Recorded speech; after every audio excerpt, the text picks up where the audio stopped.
La Bibliothèque nationale de France. Dans le cadre des cours méthodiques et populaires de philosophie, Patrick Auchard propose une séance intitulée « Vita Activa ». Eh bien, bonjour. Une fois n'est pas coutume, je me propose la gageure aujourd'hui de présenter ce que je tiens pour un grand livre de philosophie. Après les origines du totalitarisme en 1951, du moins pour la première édition, Vita Activa est le titre de la version allemande du second grand livre d'Hannah Arendt, paru en 1958, The Human Condition, dont la traduction française s'intitule gauchement « La condition de l'homme moderne », faute de pouvoir reprendre le titre célèbre de Malraux, jusqu'à ce que Philippe Reynaud, son dernier éditeur, trouve la solution lumineuse, l'humaine condition. En effet, il ne s'agit pas tant dans ce livre de l'homme moderne, même si le dernier chapitre, la Vita Activa et l'âge moderne, lui est consacré, que d'abord de démêler l'écheveau des activités humaines et d'en faire ressortir les divers modes fondamentaux qui se trouvent esquissés autant de traits de la condition humaine. Condition, justement, et non pas nature. Car si l'humain est toujours conditionné par ses modes d'activité, c'est de manière variable, selon, dit-elle, les diverses ordonnances de la hiérarchie des activités telles que nous les connaissons d'après l'histoire de l'Occident. Disons, pour dire vite, depuis le primat antique de l'action, c'est-à-dire du bios politikos, jusqu'au triomphe moderne de l'animal laborans, du travailleur, en passant par celui de l'homo faber, de l'artisan ou de l'artiste. Aussi bien la question d'une nature de l'homme est-elle purement et simplement insoluble à ses yeux, voire même peut-être dénuée de sens. Tant, dit-elle, rien ne nous autorise à supposer que l'homme est une nature ou une essence dans le même sens que les autres choses, et qu'il nous soit loisible de se l'assigner. Je cite encore, « Il est hautement improbable que pouvant connaître, déterminer, définir la nature de toutes les choses qui nous entourent et qui ne sont pas nous, nous soyons jamais capables d'en faire autant pour nous-mêmes. Ce serait sauter par-dessus notre ombre. » Alors, quoi qu'il en soit, il est clair en revanche que les hommes sont des êtres conditionnés par tout ce qui entre en contact avec eux, se change immédiatement en condition de leur existence. Que tout ce que nous inventons et produisons ne laisse pas de nous conditionner, sans que ces conditions, dit-elle, ne nous conditionnent jamais absolument, comme le ferait une nature. Par exemple, évidemment, nous sommes évidemment conditionnés, plus ou moins par les téléphones portables, mais ils ne sont pas encore devenus tout à fait, à proprement parler, des organes naturels, incorporés en quelque sorte. Alors, ceci dit, l'expression vita activa implique traditionnellement qu'il y ait lieu de distinguer divers choix d'existence ou diverses manières de vivre, diverses bioi, comme disaient les Grecs, et figure une des options dans l'éventail des vies possibles, un des termes d'une alternative, non pas tant d'un point de vue strictement moral, c'est-à-dire Hercule au carrefour entre le vice et la vertu, que sur le mode d'une typologie dont les variantes ne sont certes pas équivalentes, puisqu'elles font l'objet d'un choix, donc d'une appréciation différentielle, mais du moins sont toutes praticables et même requises. Or, cette distinction procède à partir du conflit ouvert entre le philosophe et la cité, c'est-à-dire à partir du divorce entre les hommes de pensée et les hommes d'action, soit à compter de la mort de Socrate, événement qui figure l'acte de naissance de la philosophie, et singulièrement de la philosophie politique, ou comme dit Hannah Arendt, de notre tradition de pensée politique. Alors à ce compte, cette tradition opère d'emblée avec Platon et jusqu'à son terme avec Marx, de manière, dit-elle, hautement sélective, et loin d'embrasser l'ensemble des expériences politiques du monde occidental, elle n'envisage la réalité politique, sauf exception dont la plus notable est sans doute Machiavel, que par le trou de serrure ou l'étroite perspective de la mort de Socrate, et ne la considère qu'en fonction de ses propres desseins politiques immédiats, à savoir comment régler ou façonner la police, la cité, pour qu'elle ne mette plus à mort Socrate, pour qu'elle ménage au philosophe le loisir de penser librement et d'exercer sa réflexion. Autrement dit, elle n'envisage pas la réalité politique en elle-même, mais par le petit bout de la lorgnette, et ne laisse pas de subordonner la pratique à la théorie, la vita activa à la vita contemplativa, la vie politique à celle du philosophe. Ainsi, quelles que fussent les variations dans le mode d'appréciation des diverses activités humaines, elles ne firent jamais que confirmer, voire qu'accentuer, l'énorme supériorité de la contemplation, comme dit Arendt, ou de la théorie, et ne virent jamais au fond dans la vita activa qu'un moyen ancillaire au service de la vita contemplativa. Ainsi, dans la tradition, la vita activa, je cite, tire son sens de la vita contemplativa. Le peu de dignité qui lui reste lui est conféré parce qu'elle pourvoit aux besoins de la contemplation dans un corps vivant. Moyennant quoi, dès Platon et Aristote, la cause est entendue, la vraie liberté est celle qui nous affranchit, non seulement des contraintes de notre vie zoologique, je dirais, mais encore des servitudes du bios politikos, tenu lui aussi pour astreint à la nécessité. Bref, la vita activa est marquée en bloc du sceau négatif, péjoratif, sinon même infamant, de l'ascolia ou du neg osium, c'est-à-dire de l'absence de loisir, c'est-à-dire donc d'une agitation ou d'un affairement, sans doute inévitable, mais qui trouble la perfection du loisir contemplatif, et qui n'a d'autre prix que d'en ménager les conditions nécessaires, d'en assurer l'intendance sur un mode subalterne, comme aurait dit De Gaulle. Du même coup, cette distinction cruciale entre vita activa et vita contemplativa écrase, efface ou oblitère les registres internes de la vita activa qui disparaissent, ou plutôt je dirais qui désapparaissent, qui perdent tout relief au regard de la contemplation, puisqu'à son aune, ils passent tous uniment pour servitude. C'est pourquoi, en s'intéressant de près et de manière exclusive à ces registres, et en faisant ressortir les distinctions internes au champ de ce que nous faisons, puisqu'Hannah Arendt dit « ce que je me propose est donc très simple, rien de plus que penser ce que nous faisons ». Eh bien, Hannah Arendt entend la vita activa en un sens qui est en contradiction manifeste et donc en rupture avec la tradition, puisqu'elle se propose justement de traiter de la vita activa, d'en faire apparaître distinctement les diverses modalités, sans prendre aucunement en considération l'activité pure de l'esprit.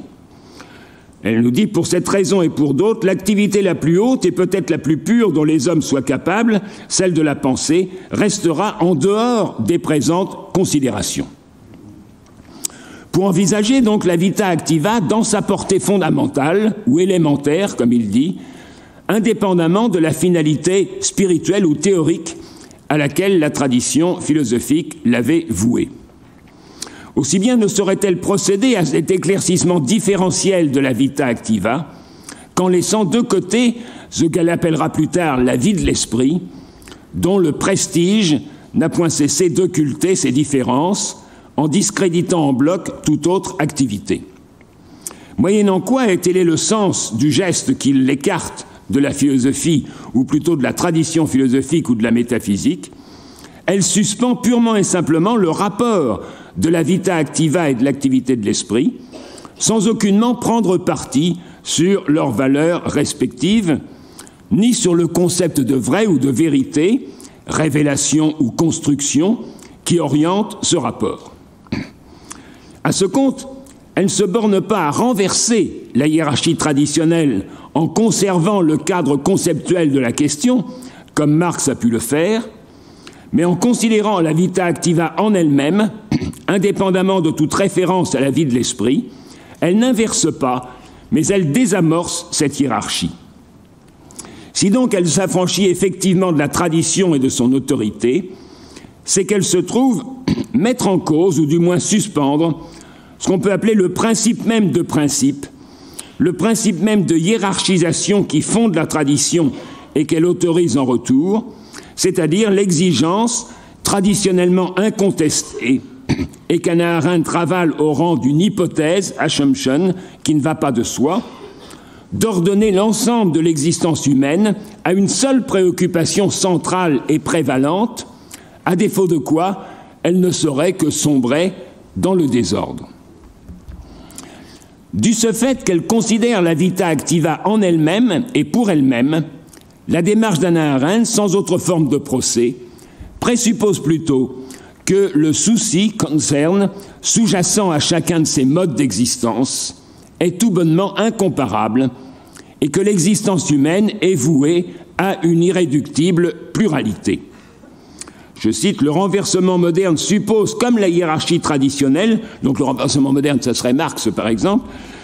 comme la hiérarchie traditionnelle, que la même préoccupation humaine centrale doit prévaloir dans toutes les activités des hommes, aucun ordre ne pouvant s'établir sans un principe compréhensif unique. Cette hypothèse ne va pas de soi, et l'emploi que je fais de l'expression vita activa présuppose que le souci, sous-jacent à toutes les activités de cette vie, n'est pas le même, et qu'il n'est ni inférieur ni supérieur au souci central de la vita contemplativa. » Ainsi s'ébauche donc, en prenant acte du fil rompu de la tradition, une réflexion nouvelle, ouverte fraîchement sur le passé, parce que le fil rompu de la tradition nous donne évidemment des yeux neufs pour considérer en quelque sorte le passé, ne nous affranchit pas absolument du passé, mais nous donne des yeux neufs pour le considérer dans le passé, puisque la tradition, c'est une certaine lorgnette et en même temps c'est une certaine chaîne. Eh bien, la réflexion d'Arendt donc est soucieuse, nous dit-elle, de reconsidérer la condition humaine au revers de ce qu'on peut appeler le nouage socratique, dont il nous est présentement loisible de discerner la facture et de nous affranchir. Alors, qu'est-ce qu'il en est de ce nouage? Eh bien, c'est que le divorce de l'action et de la pensée, qui témoigne désormais des soucis tout différents qui les animent, fut consommé par Socrate et d'emblée assumé non sur le mode de l'addition, mais sur celui de la subordination, entre les deux principes qui les soutiennent respectivement, celui de l'immortalité et celui de l'éternité. En effet, l'homme apparaît d'abord, disons, avant Socrate, si on veut, comme le seul mortel. Et après tout, justement, on peut désigner justement les hommes par le seul qualificatif, justement, donc de mortel. Ce sont les mortels. Donc le seul mortel au sein d'un monde immortel,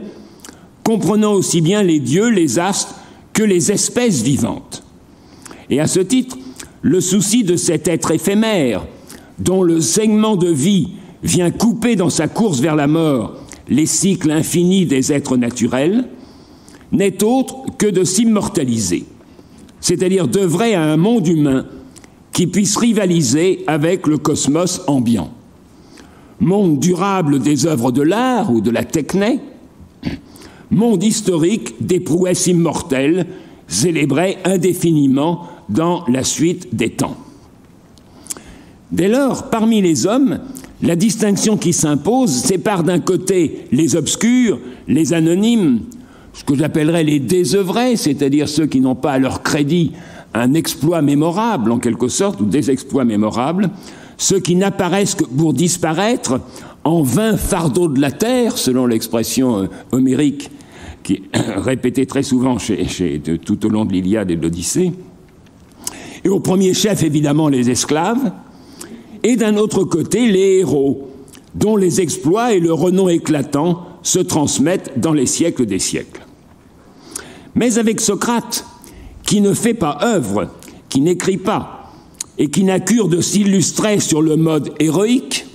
je renvoie par exemple donc à un texte du Banquet où Alcibiade raconte précisément sur un mode héroïque, sur un mode homérique, ce qu'a accompli ce héros endurant, donc ça commencerait justement comme une épopée, eh bien c'est justement d'être resté un jour et une nuit immobile, concentré dans sa pensée. Et au reste, de dédaigner absolument les marques d'honneur, ta aristeia, que sa bravoure au combat aurait pu lui valoir. Donc, ce souci de l'immortalité chez lui perd subrepticement son éclat, et d'ailleurs, donc, il s'en moque assez régulièrement, pour autant que lui est substitué au titre de principe suprême le souci du vrai.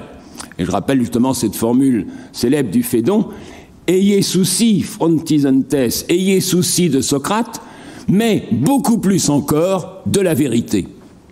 Alors c'est un moment, enfin je n'ai pas beaucoup de temps, mais enfin, c'est un moment évidemment un peu crucial, puisque vous savez que dans le Phédon, Socrate va mourir à la fin, donc il va être exécuté à la fin, et qu'il est question de l'immortalité de l'âme. Bon, alors il vient d'établir l'immortalité de l'âme, bon, très bien, et les interlocuteurs, évidemment, ont des objections à lui faire. Mais, dit-il, ils ont quelques scrupules à lui faire ces objections, étant donné la situation dans laquelle il est, et le fait que croire à l'immortalité de l'âme, c'est peut-être un bon moyen, justement, de passer ce moment difficile. Bon. Et Socrate leur dit, oui, ayez souci de Socrate, mais avant tout et beaucoup plus, ayez souci, justement, donc, de la vérité. Et donc, il n'y a aucune difficulté à ce que vous posiez vos objections, etc., etc. Bon. Donc, ce souci, le souci du vrai, c'est-à-dire la capacité humaine d'avoir accès et de participer à l'éternel, à ce qui est en soi, et qui, sans même avoir à durer, ne laisse pas d'être éminemment.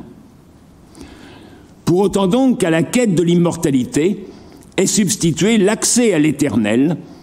qu'au séjour dans l'espace public où s'illustrait est substitué le dialogue de l'âme avec elle-même, qui n'est accessible que moyennant un retrait et une certaine mort au monde, ce qui est évidemment le thème du Phédon. Alors après cette introduction, eh bien, soit maintenant, une fois donc neutralisée cette hégémonie traditionnelle de la théorie, à démêler les divers registres, toujours évidemment plus ou moins enchevêtrés, de ce que nous faisons, en commençant par le travail, l'ébor, comme l'activité la plus élémentaire, la plus vitale qui soit, c'est-à-dire celle précisément qui n'a d'autre condition que la vie elle-même, et qui pourvoit strictement à ses nécessités, à sa subsistance comme à sa perpétuation. Alors sans doute est-ce à propos du travail que les appréciations antiques et modernes sont les plus contrastées, passant du mépris le plus entier, affaire d'esclaves, nécessité contraignante dont en tout état de cause l'homme libre se doit d'être affranchi, fût-ce en usant de violence et précisément en réduisant à l'esclavage un certain nombre de gens, je cite, « parce que tous les humains sont soumis à la nécessité, ils sont fondés à exercer la violence envers d'autres. La violence est l'acte pré-politique de se libérer des contraintes de la vie pour accéder à la liberté du monde. »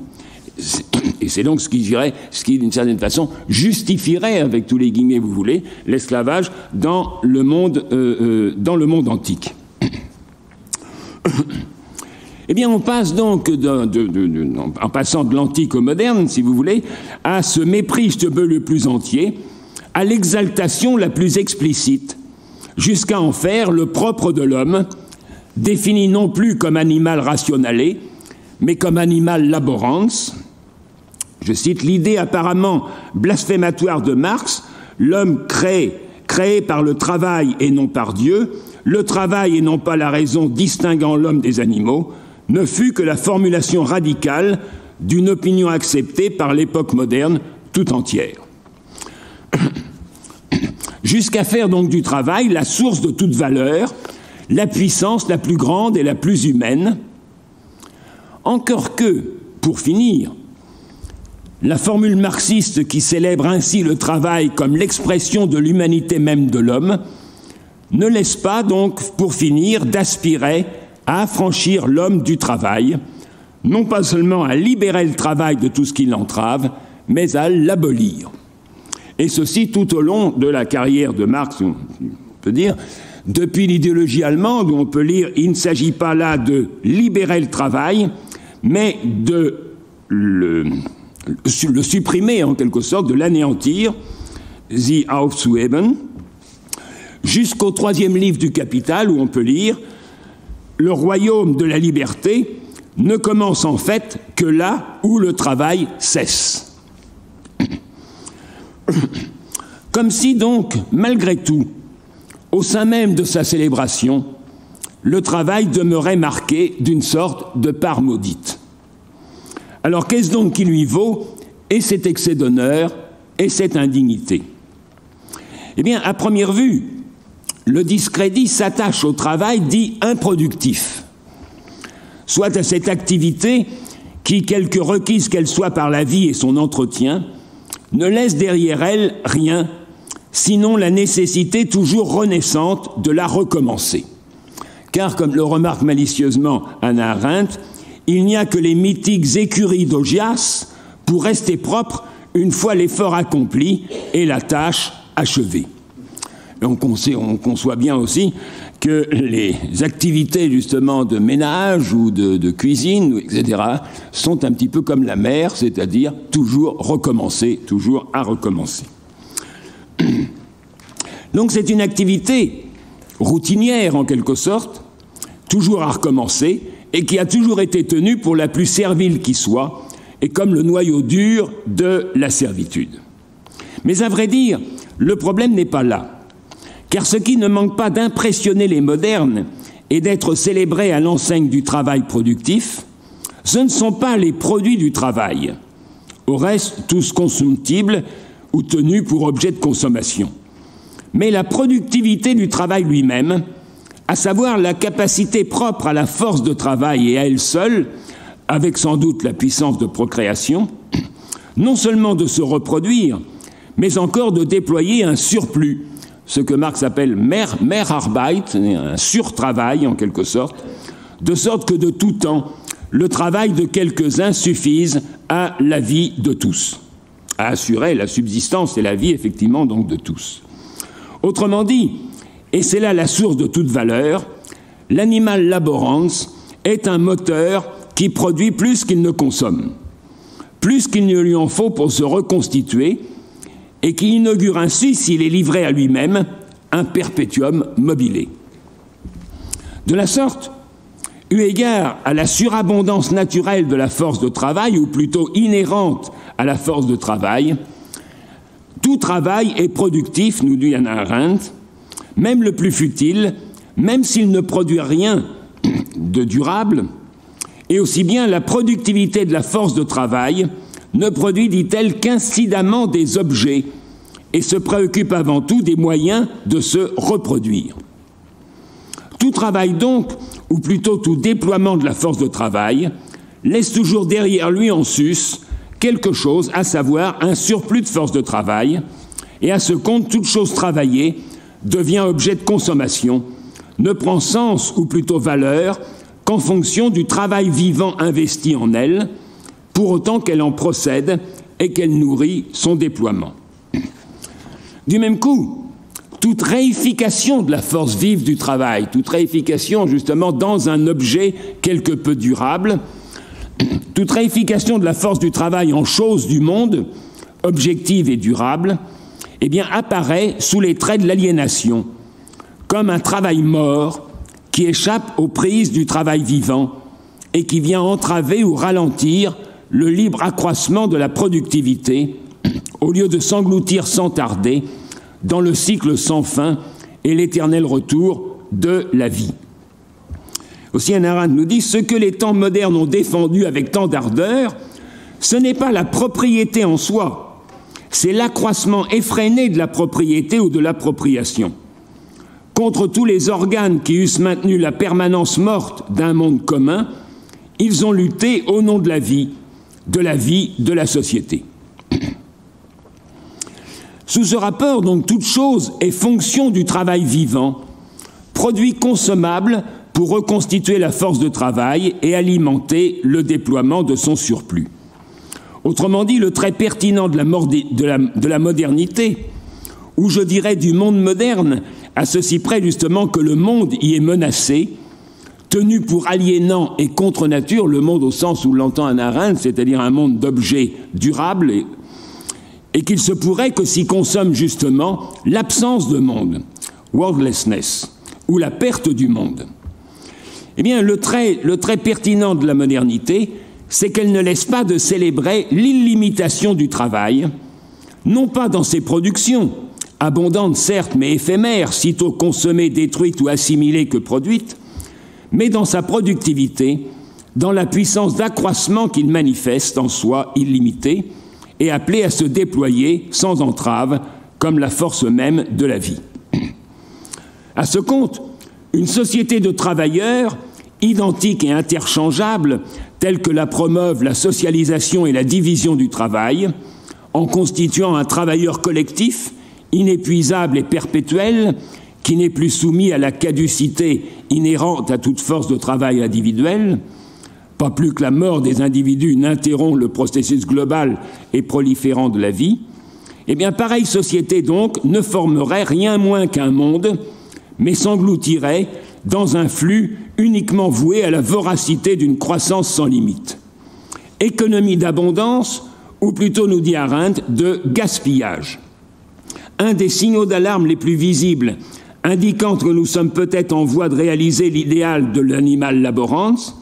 c'est la mesure dans laquelle toute notre économie est devenue une économie de gaspillage, a waste economy, dans laquelle il faut que les choses soient dévorées ou jetées presque aussi vite qu'elles apparaissent dans le monde, pour que le processus lui-même ne subisse pas un arrêt catastrophique. Donc c'est ce caractère justement donc de gaspillage qui fait virer au cauchemar le rêve millénaire des misérables, lequel, nous dit Arendt, a son charme tant qu'il demeure un rêve, mais tourne en paradis de fous, false paradise, dès qu'il est réalisé. Sans doute, l'index de la croissance ou de la récession, puisque c'est maintenant le seul sens que cette économie justement peut avoir, eh bien, ne saurait-il apparaître que sur le fond d'un monde relativement stable, dans lequel il nous est donné de naître et de mourir, et au sein duquel seulement le cycle du travail et de la consommation, comme reproduction vitale, peut apparaître et prendre sens selon la croissance ou le déclin. Car de même que la vie n'a pas lieu ni ne se soucie d'apparaître, et telle la fameuse rose d'Angelus Silesius ne demande pas si on la voit, frag nicht ob man sie sieht, de même le travail a beau être émancipé et s'exercer au grand jour, il n'est jamais en lui-même qu'une activité privée, dérobée à l'espace public ou le minant. Je cite, « La désagréable vérité, c'est que la victoire que le monde moderne a remportée sur la nécessité est due à l'émancipation du travail, c'est-à-dire au fait que l'animal laborans a eu le droit d'occuper le domaine public. Et que cependant, tant que l'animal laborans reste en possession de celui-ci,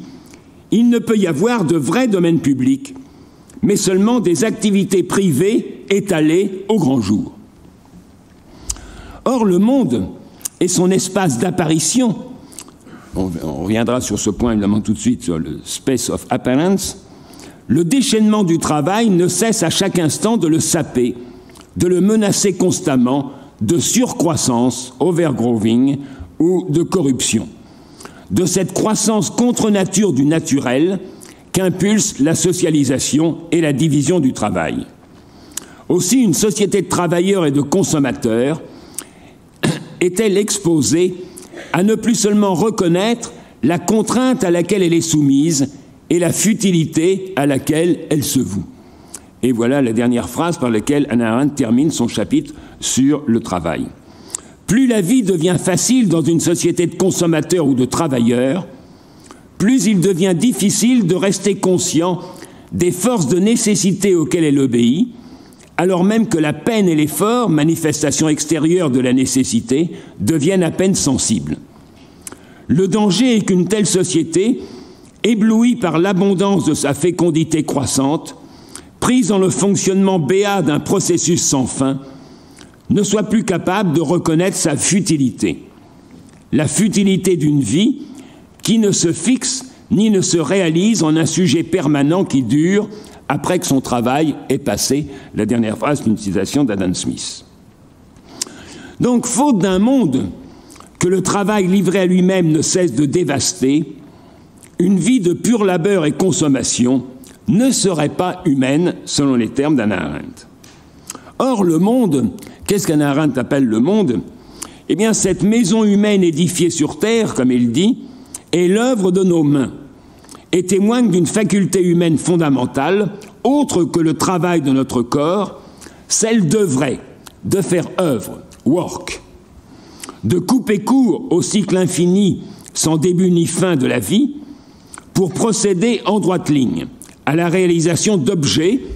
qui, comme de véritables objets, object, Gegenstand, s'opposent et résistent, au moins quelque temps, à la voracité de leurs auteurs et usagers vivants. Ainsi, la condition humaine de l'œuvrer, alors c'est difficile parce que le terme est en même temps un verbe et un substantif, évidemment, en anglais, mais c'est plus difficile en français. Donc c'est l'activité de faire œuvre, en quelque sorte. C'est l'appartenance au monde, worldlessness, à un monde d'artifice interposé entre l'homme et la nature. Ainsi encore, la caractéristique de l'œuvre ou de l'ouvrage, de l'œuvrer en quelque sorte ou de l'ouvrage, au sein des activités humaines, tient à deux traits conjoints, celui de la durabilité relative de ces produits, plus généralement de l'artifice humain, et de la violence qu'il ne laisse pas d'exercer sur la nature, à laquelle il arrache ses matériaux. Je cite, cet élément de violation ou de violence est présent dans toute fabrication. L'homo faber, le créateur de l'artifice humain,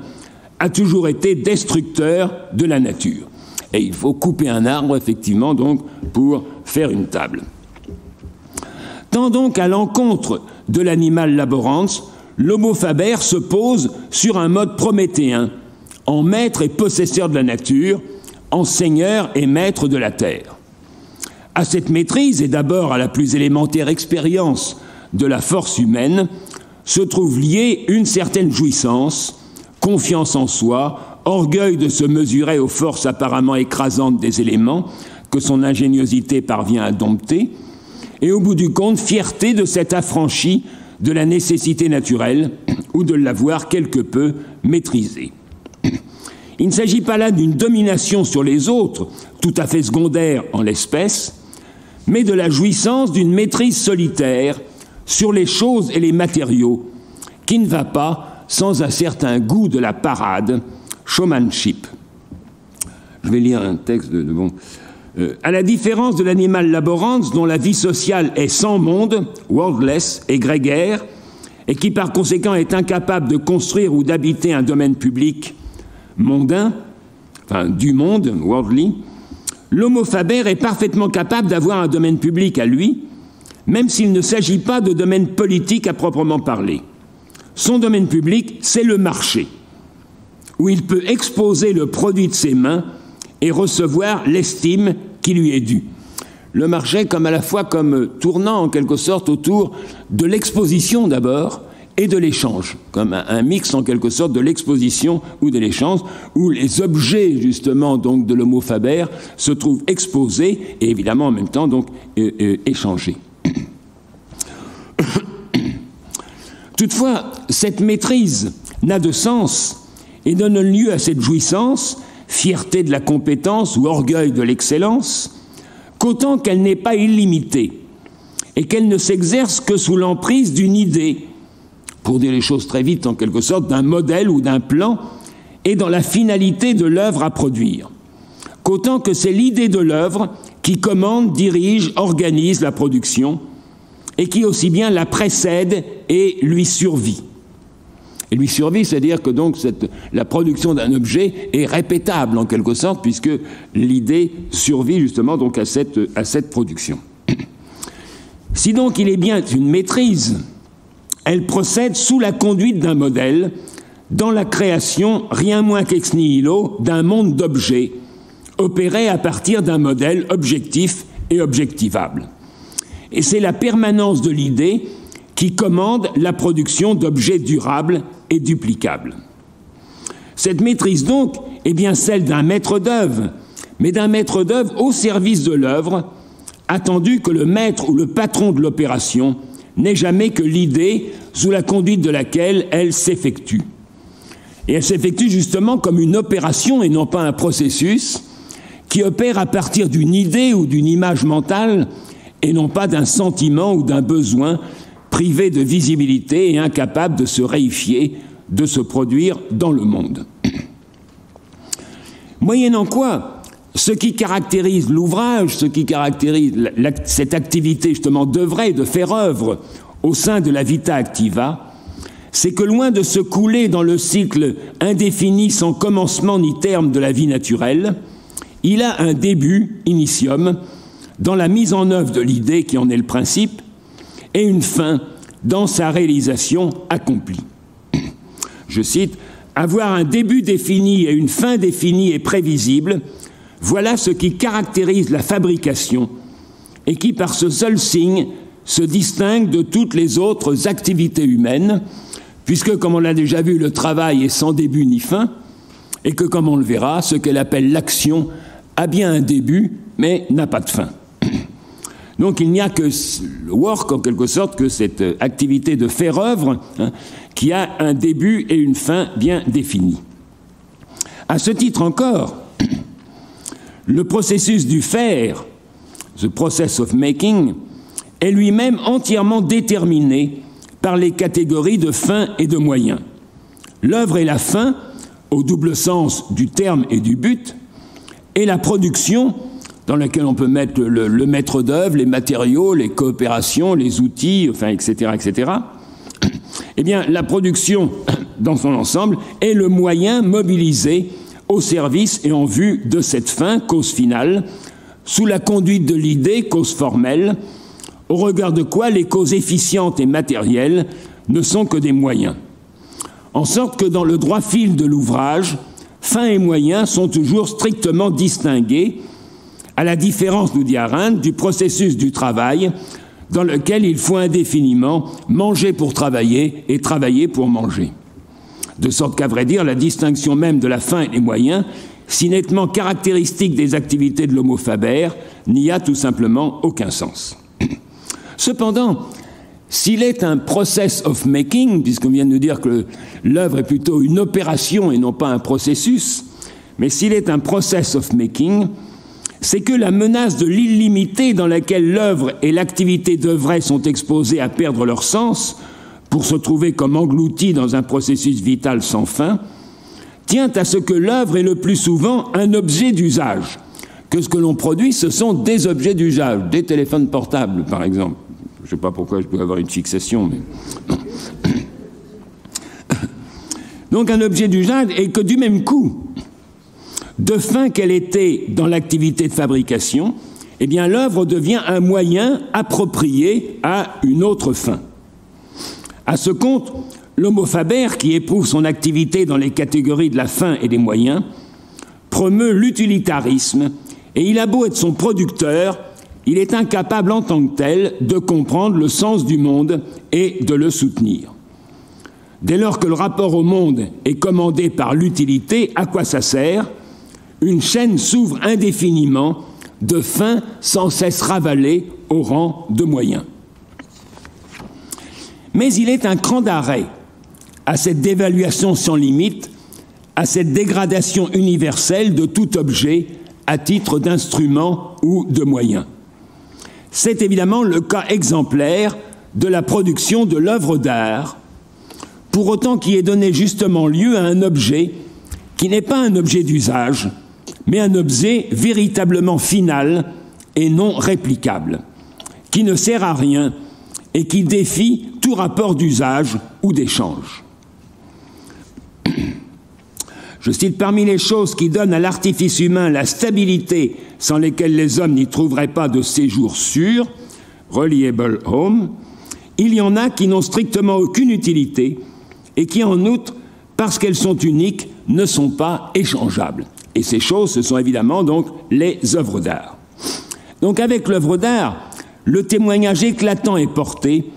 que le monde fini n'est pas réglé par l'utilité et qu'il vient à se représenter dans l'objectivité parfaite d'une chose immortelle accomplie par des mains mortelles. À ce compte, rien n'est autant objet, indépendant de l'homme et de ses fonctions vitales, rien n'est si intensément mondain, ou je dirais plutôt donc du monde, worldly. En raison de leur éminente permanence, les œuvres d'art sont de tous les objets tangibles les plus intensément du monde, worldly. que l'œuvre d'art, donc. Puisque soustraite à l'usage, qui, loin d'accomplir sa finalité, ne peut que la détruire. Alors on peut évidemment utiliser une statue comme un marteau, mais c'est évidemment détruire sa pertinence esthétique, en quelque sorte. C'est en faire un usage destructeur de la statue elle-même et de son sens. Donc, comme cet objet, justement, qui n'est ni un objet de consommation, ni un objet d'usage, ni un objet d'échange à proprement parler. Donc, c'est un objet par excellence et qui sort des mains humaines en manifestant la durabilité du monde et son objectivité, pour autant que l'œuvre d'art témoigne éminemment du modèle qui a guidé sa production, ce qui d'ailleurs ne laisse pas de percer et de transparaître plus ou moins en tout objet par son design. Et aux yeux d'Hannah Arendt, finalement, tout objet produit est toujours plus ou moins, mais toujours dans une certaine mesure, tributaire en quelque sorte donc de l'appréciation de plus ou moins beau ou plus ou moins laid en quelque sorte. Donc il peut y avoir une belle cuillère, même si indépendamment justement de l'usage et de la manière dont elle est appropriée à son usage. Moyennant quoi l'œuvre d'art fait mesurer de la façon la plus aiguë et la plus rigoureuse la distance entre le monde et l'environnement, je dirais, ou le milieu vital. Fait mesurer combien ce qu'Hannah Arendt appelle le monde, le homme de l'homme comme animal habitans, diffère de la niche écologique, qui n'est pas créée, fabriquée ou produite, mais qui, secrétée par tout vivant, émane de ses sensations, tendances et besoins. En effet, s'il est un monde humain fait de main d'homme, c'est que l'homme n'a pas seulement la capacité de consommer, de sentir appétit et besoin, mais qu'il a aussi, et sans doute en propre, la capacité d'échanger, de se servir d'objets à titre d'instrument, et enfin la capacité de penser. Si bien que l'homo faber produit des objets non consommés immédiatement, mais assez durables pour donner lieu à l'échange et à l'usage et à l'échange, et enfin des œuvres d'art qui ne sont ni objets d'échange ni objets d'usage. De même donc que la capacité d'échange transforme l'avidité nue des désirs, que l'usage transforme le ressassement lancinant des besoins pour exprimer les uns et les autres et les rendre propres à paraître dans le monde sous la forme d'objets de convoitise et d'usage, en les arrachant à l'orbite obscure du fort interne et du cycle vital, eh bien de même la pensée transforme la désespérance muette et inarticulée du sentiment en lui donnant sens et en transmutant son intensité passionnée en objet de pensée, en conscience parlante et articulée. Cependant, tout comme l'échange ou l'usage ne produit pas par lui-même aucun objet d'usage ou d'échange, de même le processus de pensée, tout ouvert sur le monde qu'il soit, est propre à être communiqué, world open and communicative, n'en est pas moins entièrement de nature non mondaine, of an entirely unworldly nature, et n'est pas par lui-même producteur d'objets durables, mais requiert pour ce faire l'œuvre de la mémoire et des mains, c'est-à-dire l'activité même en quelque sorte de l'artiste. À cet égard, sous l'espèce de la source, la pensée ou le sentiment est tout à la fois au principe de l'œuvre d'art, sa source d'inspiration, telle l'idée qui préside à son élaboration, et aussi son matériau, en soi insignifiant, sa cause matérielle, au titre d'une activité naturelle sans commencement ni fin, telle la rumination incessante et incessamment avortée, vouée naturellement aux cendres, en quoi consiste la pensée tant qu'elle n'est pas réifiée. C'est-à-dire la pensée que l'on a tous sans cesse, évidemment, donc on ne cesse de penser, c'est-à-dire il y a des choses qui se ruminent, qui fourmillent en quelque sorte, mais qui précisément donc, sont vouées au centre, c'est-à-dire ne cessent justement donc d'avorter à peine ont-elles paru, c'est déjà beaucoup dire, parce que justement donc elles n'ont pas d'apparition dans l'activité même naturelle de pensée. Aussi bien l'artiste comme le philosophe ne laisse-t-il pas, pour donner à la pensée son expression tangible et l'affirmer comme la source de son inspiration, de lui faire violence, d'interrompre et de métamorphoser son processus. Je cite, « C'est précisément le processus de pensée que l'artiste ou le philosophe écrivain doivent interrompre et transformer pour la réification matérialisante de leur œuvre. » Pour que cette pensée, justement, se trouve réifiée, enfin se trouve représentée, justement, donc, dans un objet du monde, en quelque sorte. Donc il revient à l'artiste et au philosophe de tuer l'esprit pour ériger la lettre. Mais cette violence inhérente à l'ouvrage, comme on l'a dit justement dès le début, témoigne de la capacité contre nature de faire jaillir inversement des flammes des cendres, de ménager durablement dans la lettre morte la ressource de faire soudre de nouveau l'élan de l'œuvre. À ce compte, la lettre ne tue et ne sauvegarde qu'autant qu'elle mondanise et donc fait être de manière sûre et vraie.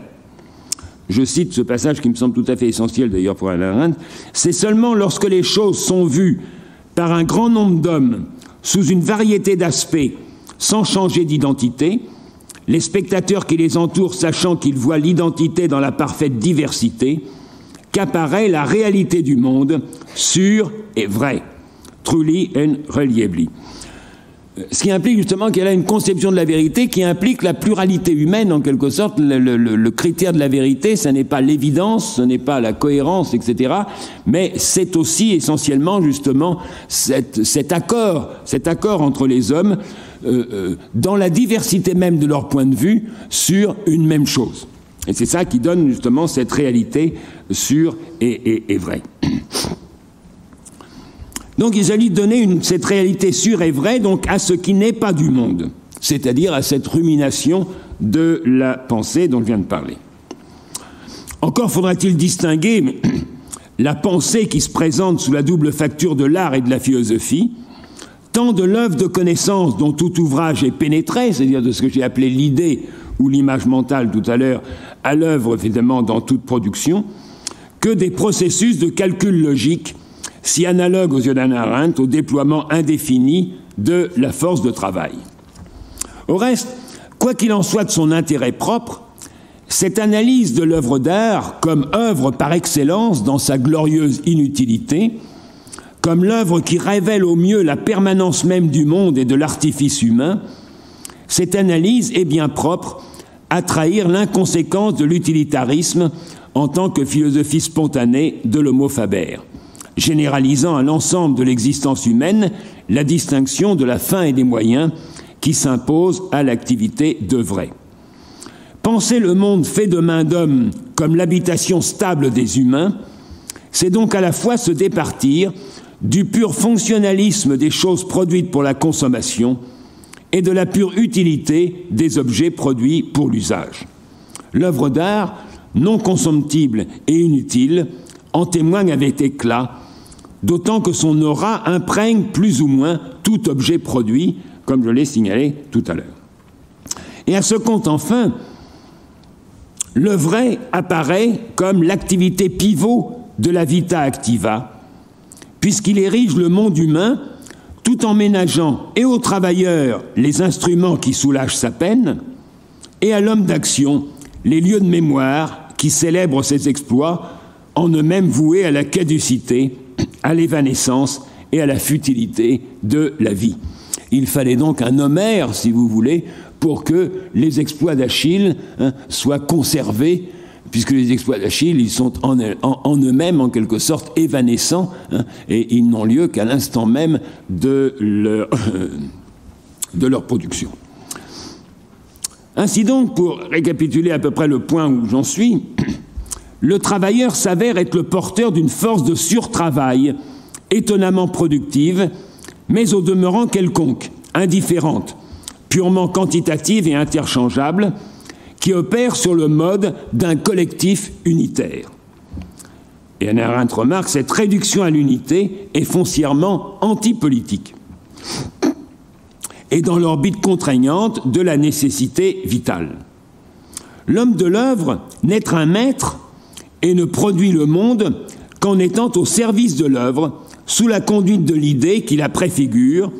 dans la splendid isolation du maître d'œuvre, souverain à sa manière. Alors seule maintenant l'action, ce qu'Hannah Arendt appelle l'action, action, et la parole avec les autres au sein de la pluralité humaine, troisième registre de la vita activa, la pluralité humaine, condition fondamentale de l'action et de la parole, a le double caractère de l'égalité et de la distinction. Eh bien, seules l'action et la parole peuvent révéler qui est quelqu'un, ou comme elle dit, quelle sorte de qui il est, c'est-à-dire sa singularité unique, non pas tellement propre, comme peut l'être sa force de travail rien moins que singulière, non pas tellement souveraine, comme peuvent l'être la compétence ou l'excellence d'un maître d'œuvre, qui ne sont jamais rien d'autre, si éminentes soient-elles, qu'un moyen au service d'une fin, que je dirais proprement génial. Tel, je cite, le daimon, ou le génie en quelque sorte de la religion grecque, qui accompagne chaque homme tout au long de sa vie, mais se tient toujours derrière lui, en regardant par-dessus son épaule, visible seulement aux gens que l'homme rencontre. Eh bien, c'est ce génie qu'il incombe à chacun de faire paraître en s'exposant aux yeux et aux oreilles de ses égaux, au sein d'une pluralité d'êtres uniques qui est liée justement à cette pluralité humaine. Autrement dit, seule la considération du génie singulier de chacun éclaire et fonde la véritable égalité entre les hommes, qui ont également à actualiser et à faire valoir entre eux la sorte de qui que tout un chacun, sitôt né, se trouve être en puissance. À ce compte, les hommes ne sont pas égaux en fonction de ce qu'ils sont, what? À cet égard, il ne saurait être entre eux qu'uniformité et différence, similitude et distinction, identité et altérité, comme entre les choses, mais au regard de qui ils sont, ou, à savoir qu'ils sont également libres, tous tant qu'ils sont, chacun singulièrement, soit aussi bien également imprévisible, indéterminable, indéfinissable. Au contraire de ce qu'il est, qui lui appartient en propre et qui le définit spécifiquement et négativement à l'encontre des autres, puisqu'il n'y a jamais de définition que négative en quelque sorte, ou comme disait Spinoza, omnis determinatio est negatio, eh bien, qui est un homme? Eh bien, plutôt ce qui lui échappe immédiatement, ce qu'il ne saurait ni dissimuler ni s'approprier, ce dont il ne saurait disposer, et qui ne laisse pas d'être implicite dans toutes ses initiatives, dans tout ce qu'il fait et qu'il dit, ce qui échappe à toute introspection, au non-lieu de la conscience de soi et de l'obscurité du cœur, dans la profondeur duquel rien n'a plus de réalité que celle d'un songe, pour n'apparaître qu'aux autres, dans l'éclat et la gloire de l'action publique. C'est comme ça justement qu'Hannah Arendt considère ce que les Grecs appellent la doxa, qui est effectivement le renom et la gloire avant de dire effectivement donc l'opinion. Mais c'est aussi évidemment l'opinion que les autres peuvent se faire sur l'acteur en quelque sorte donc de l'action. Dès lors donc qu'il s'expose ou qu'il ose se faire paraître et valoir parmi ses égaux, inter homines. Bref, cette teneur singulière de chacun, indéfinissable, à moins de traiter le qui comme un quoi et de ravaler l'homme au rang d'une chose, n'a lieu d'être que parmi et qu'avec les autres, pour autant qu'il se risque à faire acte de présence et d'éclaircissement, c'est-à-dire non pas à communiquer quelque chose, mais à se révéler lui-même aux autres, et peut-être après coup à lui-même, à devoir exister ce qu'il ne laisse pas de subir. C'est ainsi qu'on pourrait traduire justement la formule très énigmatique de Dante qui sert d'exergue à le chapitre justement d'Hannah Arendt donc sur l'action. Je cite si vous voulez donc en latin: Nihil igitur agit, nisi tale existens, quale patiens fieri debet. Bon, je traduisais un petit peu comme ça, donc en disant devoir exister ce qu'il ne laisse pas de subir. Ça serait justement la formule même de l'action.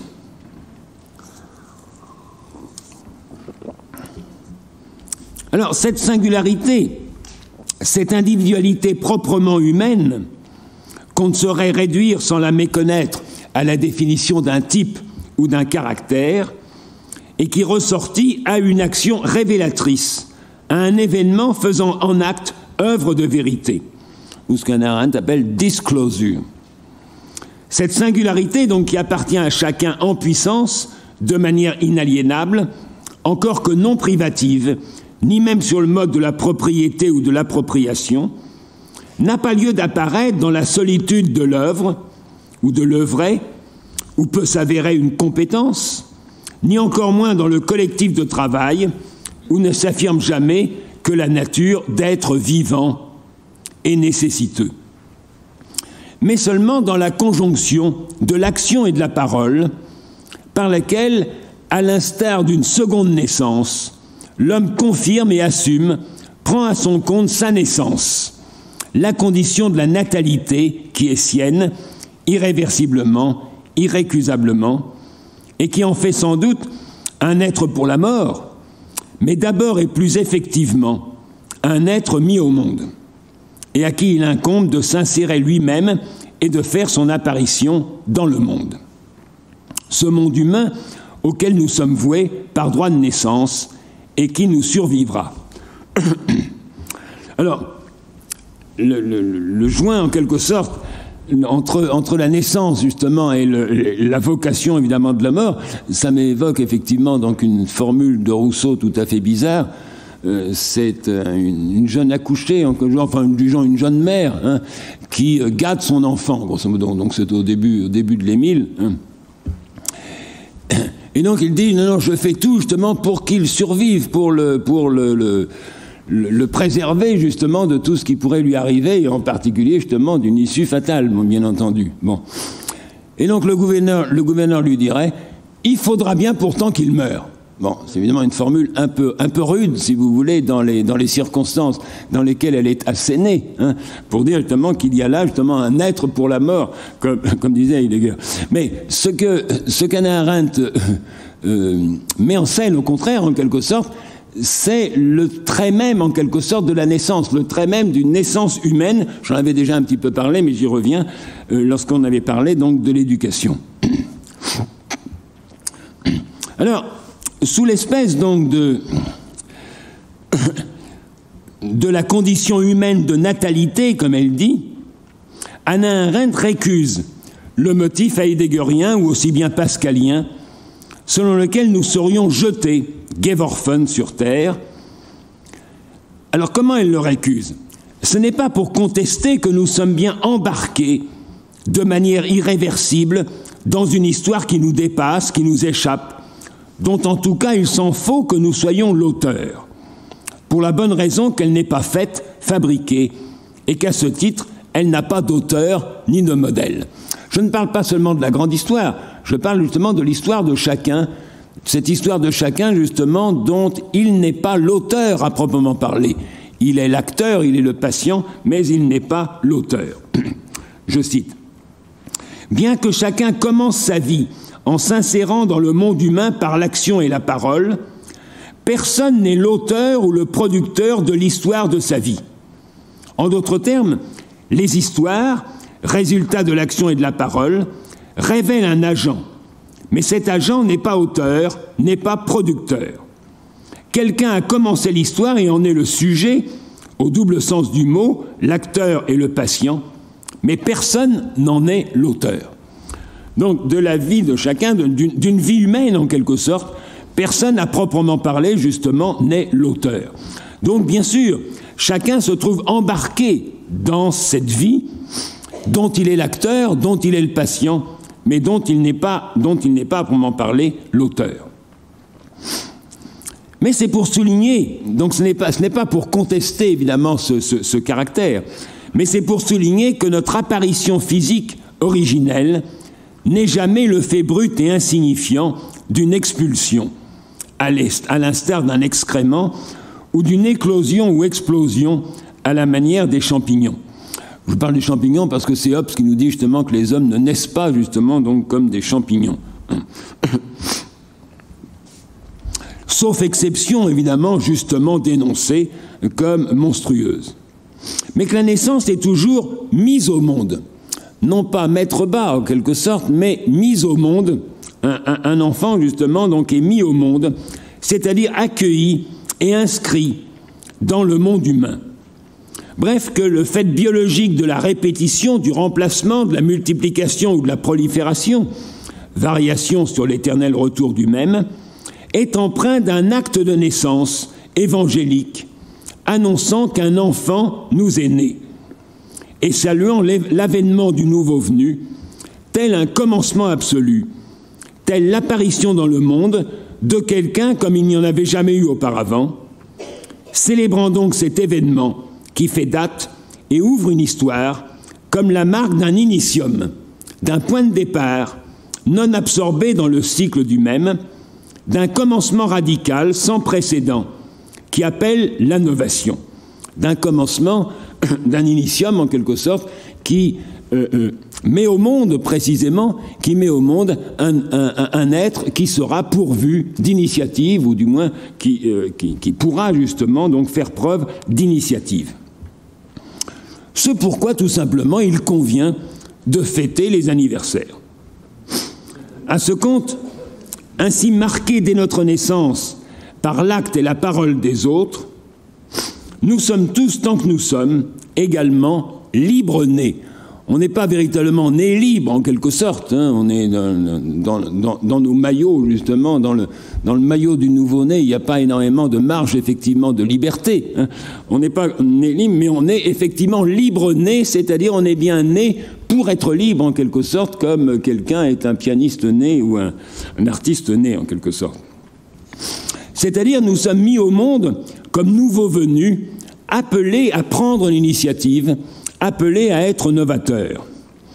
dont il n'est pas absurde d'attendre des miracles et dont le destin, rien moins que programmable, s'annonce sous le signe de l'imprévisible. Je cite, « Le fait que l'homme est capable d'action signifie que de sa part, on peut s'attendre à l'inattendu, qu'il est en mesure d'accomplir ce qui est infiniment improbable. » Et après tout, justement, tout ce qui arrive dans l'histoire, hein, est infiniment improbable le plus souvent. Alors à ce compte, l'action et la parole auxquelles les hommes sont voués par droit de naissance sont les activités humaines les moins contraintes ou déterminées, les moins nécessaires à l'encontre du travail, les moins utiles à l'encontre de l'œuvre, donc si l'on veut les plus vaines, à ceci près que, faute de cette vanité, il n'y aurait plus de vie humaine, et des activités qui ne répondent à aucun autre motif qu'à l'impulsion de la naissance, à la condition humaine de natalité, ou encore à notre insertion première dans le monde, par laquelle nous a été signifiée notre liberté, et donc qui répondent,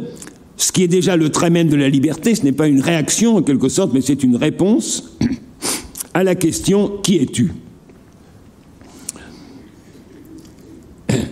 Mais, je cite effectivement, donc son impulsion vient du commencement venu au monde à l'heure de notre naissance et auquel nous répondons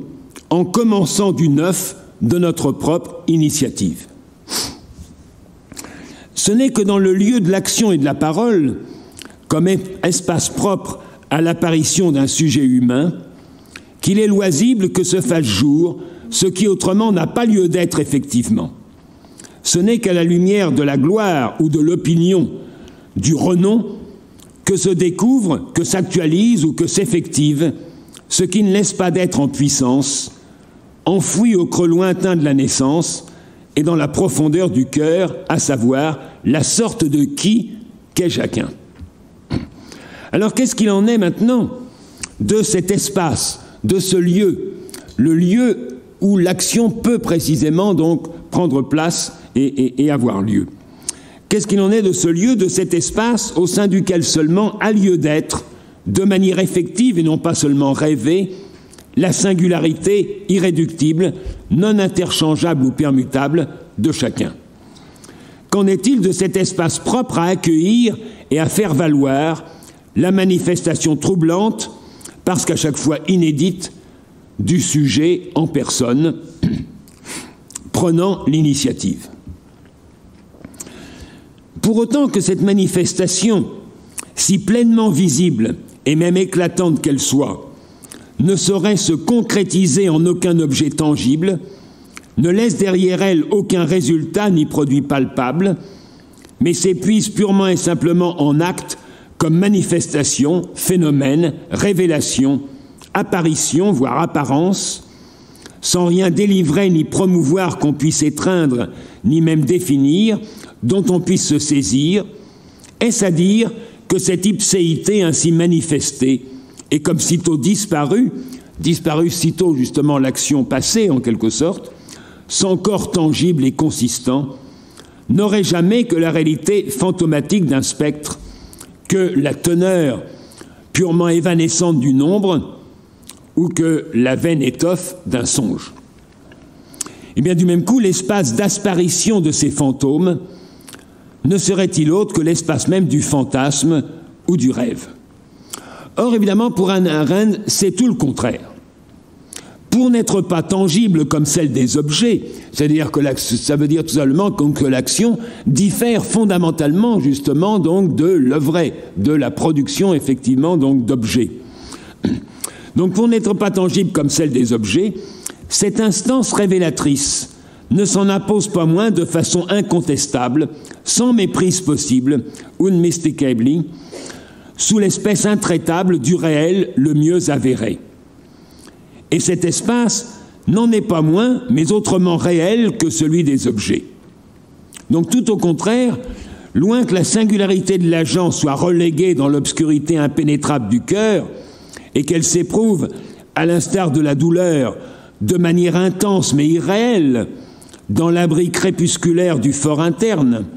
comme une affaire purement privée,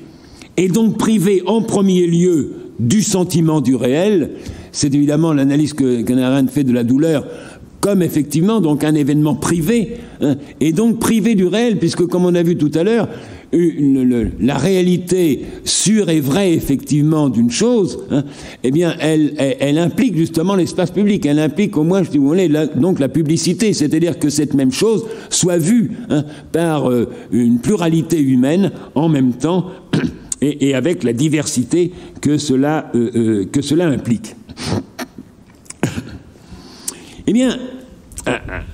à l'encontre de tout cela, la visibilité et l'intangibilité propres au sujet de la parole et de l'action soulignent justement qu'il ne laisse pas d'échapper à l'espace privé, et combien ce qui se trouve ainsi apparaître comme pleinement visible ressortit à l'espace public, telle la réalité même qui ne s'avère qu'au sein et à la lumière crue de la pluralité humaine, qui apparaît donc véritablement et sûrement, truly and reliably, aux autres, sans mensonge ni dissimulation possible, et sans être à la discrétion de l'acteur. Puisque précisément, donc, manifester son génie, en quelque sorte, le qui effectivement on est, hein, eh bien, ça n'est pas à la discrétion de l'acteur. En d'autres termes, l'affirmation et la confirmation de la singularité de chacun ne s'éprouvent pas dans le seul sentiment intime, ni ne ressortissent à la seule conscience de soi, mais elles relèvent d'une action et d'une parole apparaissant avec éclat entre les hommes dans l'épreuve et la démonstration publique de l'acteur. À ce compte donc, pour Hannah Arendt, rien n'est plus réel que cette apparition, quand bien même serait-elle la réalité la plus éphémère et fugace, c'est-à-dire qui ne durerait justement que le temps de l'action, le temps fugace justement de l'action. Ainsi donc, l'espace propre à l'apparition de la sorte de qui qu'est tel ou tel n'est autre que le pur et simple réseau, web ou net, des relations entre les hommes. Cet entre-deux, in between, invisible et intangible, est pourtant rien moins que privé, non moins réel que le monde d'objets que nous avons visiblement en commun. Puisqu'aussi bien, loin d'en être une superstructure essentiellement superflue, il en est proprement l'armature, telle l'âme ou la sève, lifeblood, dit Hannah Arendt, de l'artifice humain. C'est pour avoir lieu dans cet espace, ce qu'elle appelle cet espace du réseau justement des relations humaines, des relations justement entre les hommes, que l'action transcende l'activité productrice, que la parole transcende la communication ou l'information. Et alors qu'est-ce donc qui s'ajoute à l'échange d'informations et qui s'en distingue pour qu'advienne une parole, qui s'ajoute à l'activité productrice et qui s'en distingue pour qu'advienne une action? À défaut de quoi, inversement, l'action est réduite à l'efficacité d'un accomplissement et la parole à l'information. Eh bien, ce qui s'ajoute, c'est essentiellement le nom. Et je cite, « L'action sans un nom, action without a name, sans un qui attaché à elle, n'a aucun sens, meaningless. Alors qu'une œuvre d'art garde sa pertinence, relevance, même si nous ignorons le nom de son auteur, the master's name. » Ce qui veut dire effectivement, donc, il n'y a pas d'action sans précisément manifestation d'un qui, sans manifestation justement de son acteur, en quelque sorte. Alors qu'il peut très bien y avoir une œuvre d'art dont nous ignorons complètement justement donc qui en est l'auteur, on pourrait dire ça, qui en est le producteur. Donc c'est bien cette dimension du nom, cette révélation en quelque sorte du nom qui distingue ce qu'Hannah Arendt appelle l'action. L'action, elle est essentiellement en quelque sorte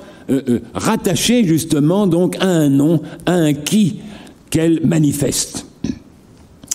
Eh bien, c'est donc la révélation de l'identité unique et distincte de l'acteur et du locuteur. Ce qui implique du même coup d'ailleurs que l'action ne saurait se donner comme achèvement,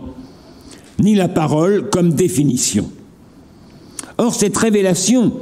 à la fois éclatante, incontestable, et évidemment incertaine, équivoque, voire suspecte, ne vient pas d'ailleurs, ni de quelque autre monde, mais elle s'impose comme la manifestation de l'implicite et sur le mode de l'implicite, comme la venue au jour de l'implicite, comme ce qui transparaît plus qu'il n'apparaît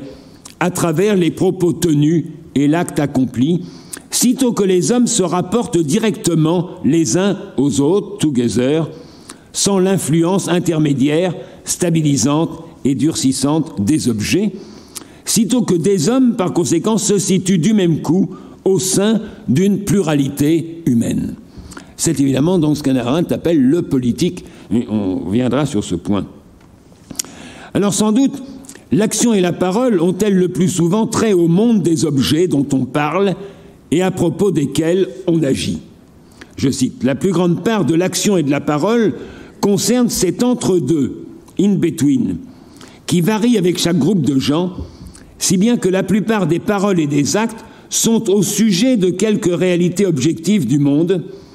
en plus d'être une révélation de l'agent qui agit et parle. »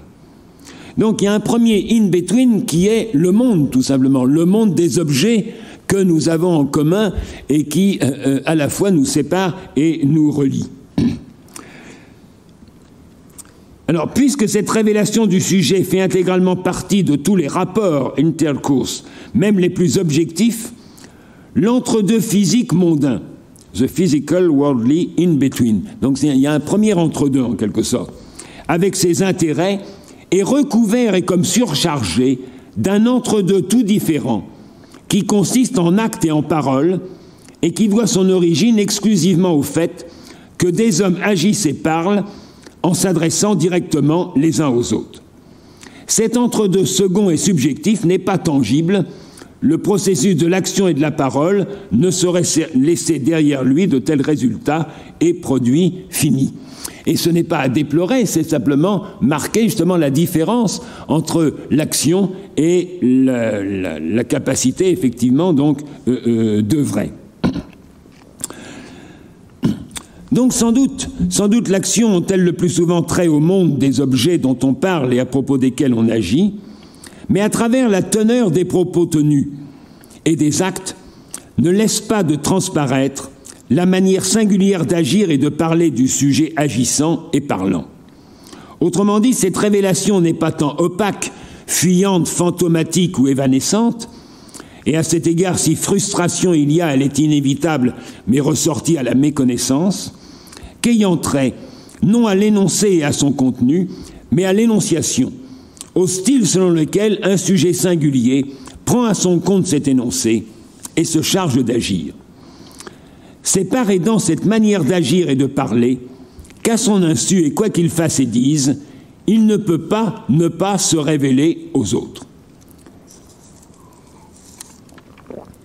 Dès lors qu'il est dans ce rapport direct, justement, dans cet in-between direct avec ses égaux, et parmi ses égaux. Alors à ce compte, l'action et la parole sont liées et irréductibles à toutes les autres activités humaines, comme je dirais le langage est lié et irréductible à l'existence du corps vivant. Pour peu justement que ces activités humaines mettent directement les hommes en rapport, de même que le réseau des relations humaines, à même lequel l'action et la parole ont lieu, est lié et irréductible à l'espace des objets, à l'entre-deux du monde, pour autant qu'il pénètre et soutient le monde des objets et artifices, comme l'ordre de l'énonciation pénètre et soutient la prestation expresse des énoncés.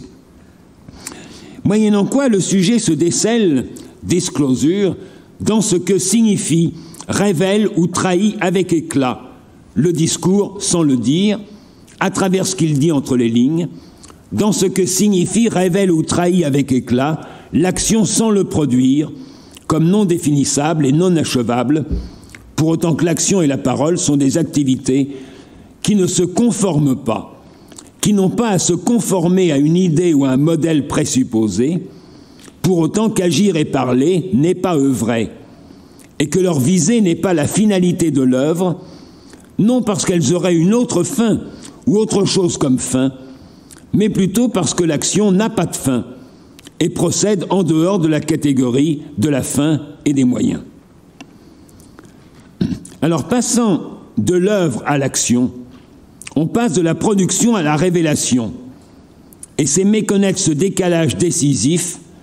que déplorait que les traits de l'action ne soient pas ceux de l'œuvre, qu'éprouver comme une frustration que l'homme et le qui ne soient pas définissables, que penser l'action comme une œuvre défectueuse. Or, tel est justement le programme, aux yeux d'Hannah Arendt, de presque toute la philosophie politique, qui se propose justement de remédier à ce décalage irrémédiable, en sorte que le remède apporté à la fragilité des affaires humaines ne laisse pas d'être pire que le prétendu mal qu'on entend traiter.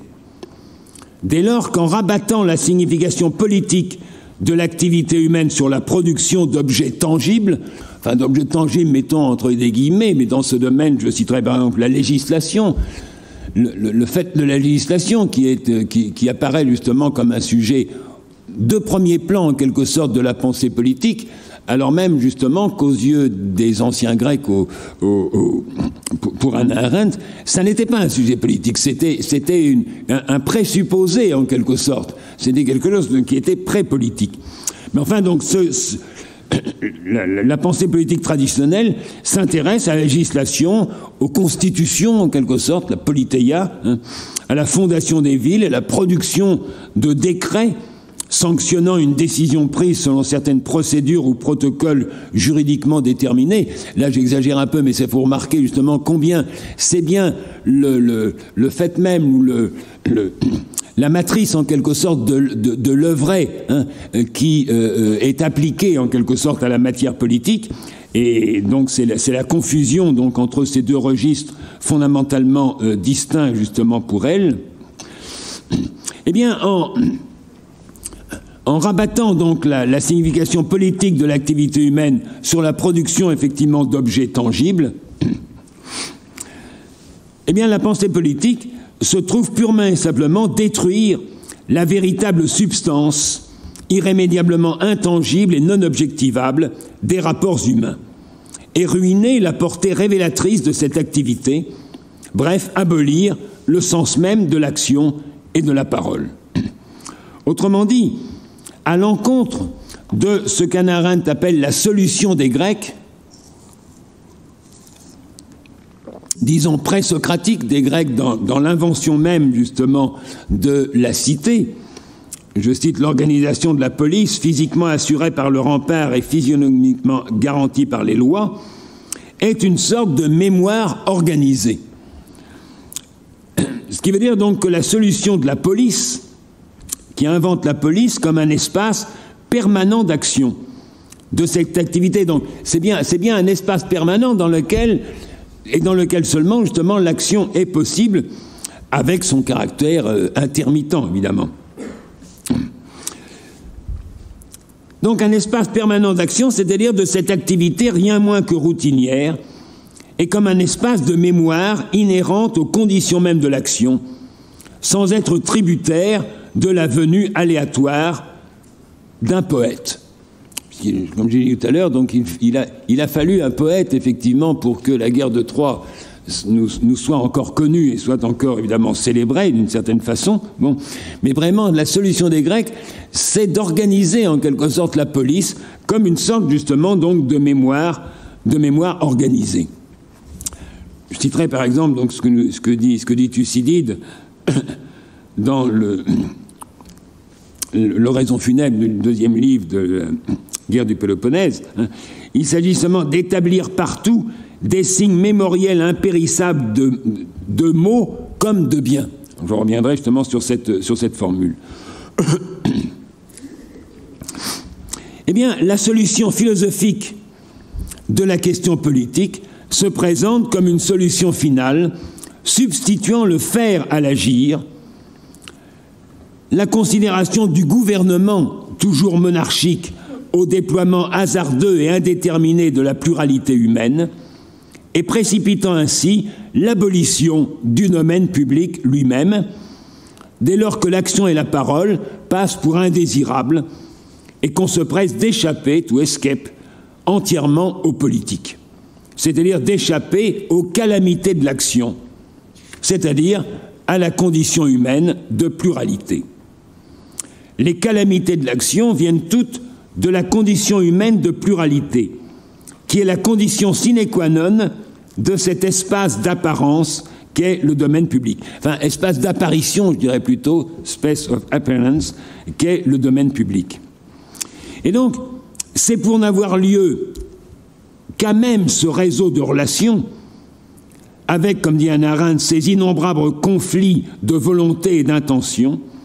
que l'action n'atteint presque jamais son but. Donc que l'action a bien un début, un initium dans l'initiative qui est prise par l'acteur, mais qu'elle n'a pas de fin, que les conséquences justement de cette action sont indéfinies et infinies d'ailleurs,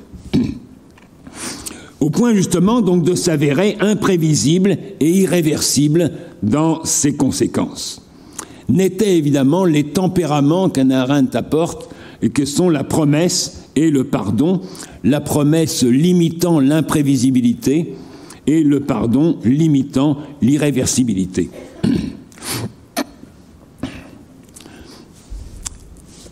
Donc l'action n'a lieu justement que dans cet espace, dans la condition humaine de pluralité,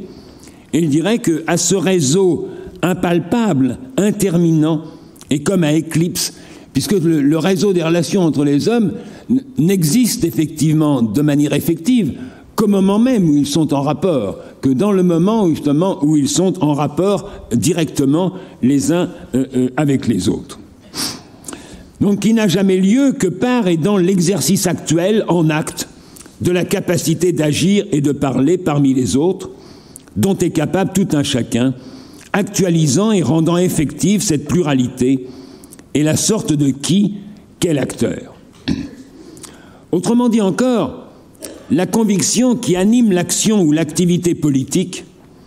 c'est que l'homme vaut toujours plus et autrement que ses œuvres, si éminentes et immortelles qu'elles soient. Je cite, « C'est un élément indispensable de la fierté pride humaine de croire que la sorte de qui qu'est chacun surpasse en grandeur et importance tout ce qu'il peut faire et produire. »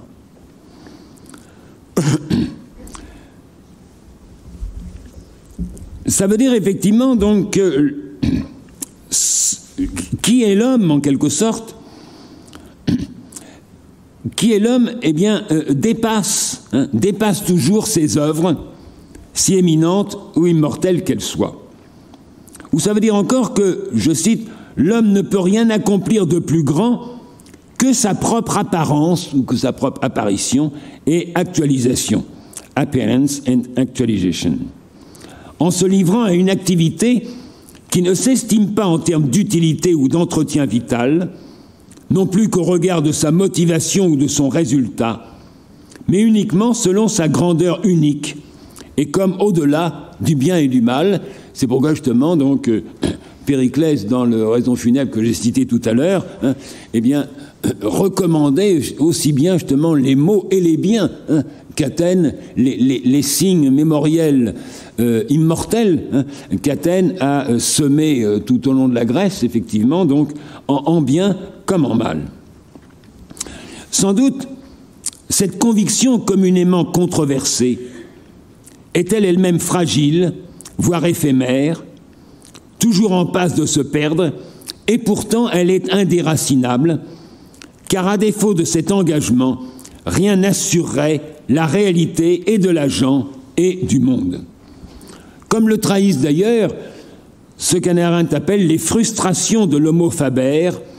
dans son triomphe même et sa prétention au génie qui frise l'idolâtrie. Là, elle pensait sans doute aux artistes du 19e essentiellement, donc, et toute cette théorie effectivement donc du génie. Eh bien, il pouvait bien s'enivrer justement donc de leur pensée, de cette théorie effectivement du génie. Eh bien, il ressentait néanmoins la terrible humiliation de l'artiste, devenu, comme dit Valéry, le fils de son œuvre. Donc passant justement après son œuvre, en quelque sorte, n'étant connu que comme l'auteur de Britannicus ou l'auteur du cimetière marin. Tant il s'en faut donc que la transcendance de l'œuvre puisse exprimer véritablement ce que seule l'action et la parole sont susceptibles de révéler, tant il revient justement à l'œuvre d'éclipser les facteurs de sa réalisation. Car dans le vrai, dans l'activité de vrai, c'est l'œuvre qui est la fin, ce n'est pas du tout la mise en valeur justement donc de son auteur. Au contraire, tout ce qui nourrit justement cette réalisation, aussi bien les matériaux que l'acteur et les plans, etc., se trouve éclipsé dans la venue au jour de l'œuvre qui est la seule fin justement donc de cette activité. Alors resterait, après avoir dégagé et mis en évidence cette topique des activités humaines, à s'enquérir des diverses manières selon lesquelles ces trois registres foncièrement distincts, le travail, l'œuvre et l'action, ne laissent pas de s'intriquer, soit pour s'épauler, comme l'œuvre fournit au travail ses outils ou offre à l'action les moyens de pérenniser ses exploits éphémères, soit pour annexer l'un à l'autre, non sans en dénaturer la teneur,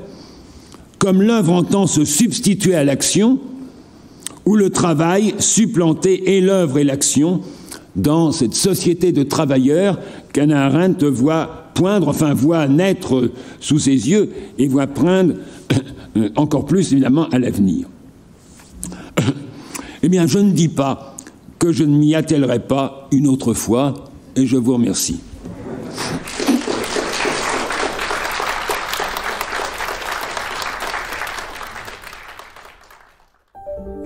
Vous venez d'écouter un podcast de la Bibliothèque nationale de France. Retrouvez les conférences, rencontres et créations de la BNF sur toutes les plateformes de podcast ainsi que sur le site bnf.fr.